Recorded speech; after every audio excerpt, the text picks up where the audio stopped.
Hello, everyone. I hope you're well, and thank you to those who were able to join the initial session. Hopefully that was useful. As we mentioned on that call, there was one example which we didn't have time to get to, and it was quite a lot of detail potentially for a final example in terms of getting into another spreadsheet. I'm just recording a quick 5 to 10 minute run through of that example for those people who are potentially interested in it. And what we wanted to look at was combining some outcomes data with the demographic data. So on the first session, the main session today, we looked at some information around demographic groups. So in particular, we looked at ethnicity, free school meals, and some additional things which are available in the school funding file. So but that was purely demographics, pupil demographics. And then another example we looked at was the attendance, so persistent absence example, which is sort of an outcome, more of an outcome-based measure, again at the school level. But one thing which combines both of them is potentially looking at things which combine those. So this example here is based on a previous real project, and it's linking those two things. So this example here would be Naomi, the data manager, a charity that helps disadvantaged young people in STEM by providing in-class support to entire schools. She wants to know whether schools who participate in their programmes have higher attainment on science GCSEs than similar schools in the area.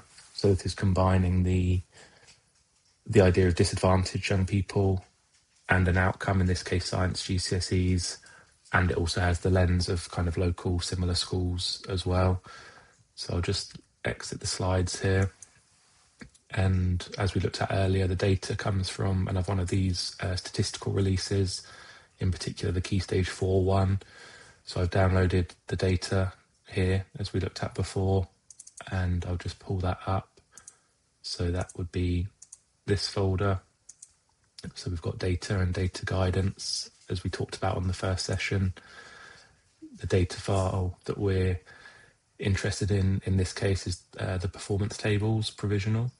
So I'll just open up the Excel version of this, and what the actual file will look like is here. So again, it's another one of these quite large spreadsheets. And in this case, the columns that we're interested in would be sort of local authority. So looking at a particular local authority, a set of schools, and we'll just check the academic year. So there's only 1 year of data, but you can see there's multiple rows per school here. So we talked quite a bit on that first session about being sure what the row is identifying. And in this case, the way this one is structured is a bit different to anything we looked at this morning, in the sense they have this series of columns which are all around demographic breakdowns. And there's different combinations available, but really it's the first two that give us enough for what we're talking about here. So it's the breakdown type, breakdown topic, and breakdown. So the breakdown topic, we're interested in disadvantaged status. And then what you would see is that we now have 2 rows per school, 1 row for disadvantaged pupils and 1 row for those not known to be disadvantaged. And then off to the right-hand side, we'll get to some of this shortly. But again, we have loads of columns, which I'll come on to. But 1 row is all of those columns just for the disadvantaged pupils, and 1 would be all of those columns for other pupils, essentially. So what I'll do in this initial example is just look at disadvantage to keep it clean, and I'll take out, let's take out independent schools and independent special schools. I may come back to that and take out some more, but that data isn't often available for those schools anyway, so this is a bit easier to process. And then let's take a different local authority to one we looked at earlier. So maybe we can look at Bath. So we can assume that maybe you're working in Bath and North East Somerset. The example I come on to use later is Derby, but it'd be very similar process. So if we look at this is all the schools in that local authority. And then the data now is just for the disadvantaged pupils. So the first, I'll just try and make these columns a bit more legible and zoom in a bit so we can see them. So the first couple of columns give you a sense of how many pupils you're talking about and what percentage that is of all the pupils. So at this school, for example, there's 15 disadvantaged pupils, which make up 30% of the GCSE cohort. So it's just worth keeping an eye on that. Sometimes it'll be small numbers. If you do have small numbers of pupils, then you start to see this kind of data suppression where they don't report the numbers out for small numbers. But in this case, it's available for most schools. And then we have loads of columns here, which I won't get into all of them, but it's things like English and maths grades, 9 to 4, 9 to 5. And then because we're looking at science in particular, I'm going to pull out some key columns shortly around science. But just as a quick overview, you would also have, typically you'd have things around Progress 8 and value added in here, which isn't available at the moment because this cohort didn't do Key Stage 2 SATs due to the pandemic. So that progress stuff isn't available, but that's generally quite useful when it is available. And then where we start to get into what we're interested in for this case study would be columns like this, for example. So this is the percentage. This is EBAC data. So the percentage in EBAC science, percentage of pupils who got a 9 to 5 grade. So I won't go into all of the technicalities of that. I'm happy to take questions by email, but it's that would either be double science, a grade 9 to 5, or 2 of 3 out of triple science, getting a grade 9 to 5, particularly in science.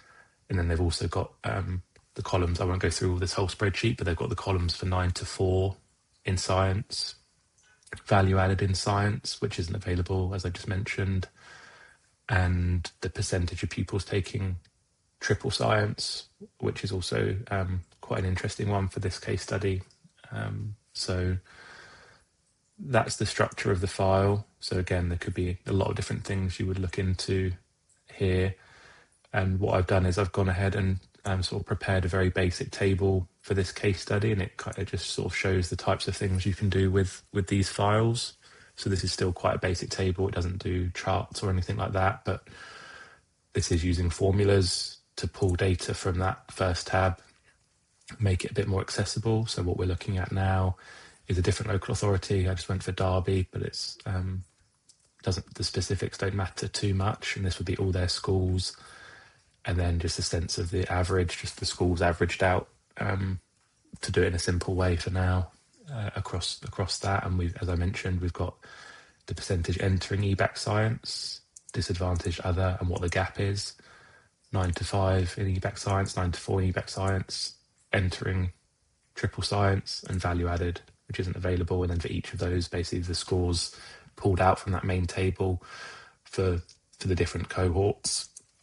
And this would allow you to do, obviously, sort of look at this data in a bunch of different ways, but it might be that you were, let's take the example, if our case study was interested in trying to ensure that people are entered for triple science, for example, at equal rates.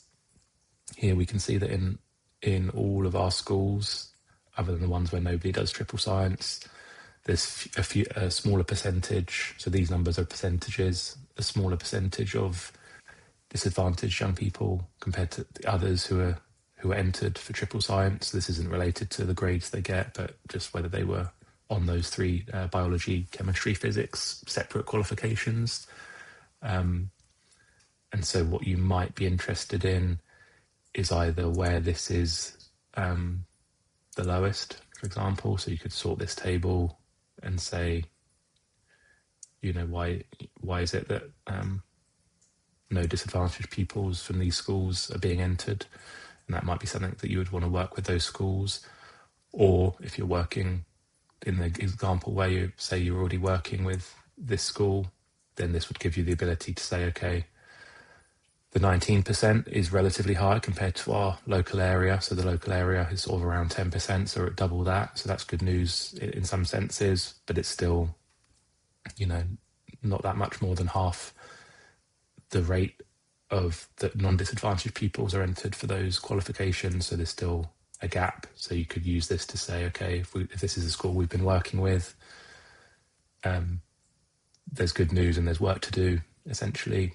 And if you wanted to make this more complicated, as we did a little bit of this with attendance earlier, but you could download the same file from prior years. So in this case, this file's only got the latest data in it. You could download this from prior years and match that up a bit like how we discussed on the call, if you're comfortable doing some formulas for that, and see whether this number for the school that you're working with, how that's changed over the time you've been working with them, and likewise, ideally, how the overall area has changed. So what the thing you might be ideally looking for in this case would be for the school or schools that you're working with to have shown steady improvement. If you do consider this to be sort of the thing you're trying to increase as part of your program, sort of a steady increase in that measure for your schools, whereas other schools are either increasing more slowly or staying the same or even decreasing.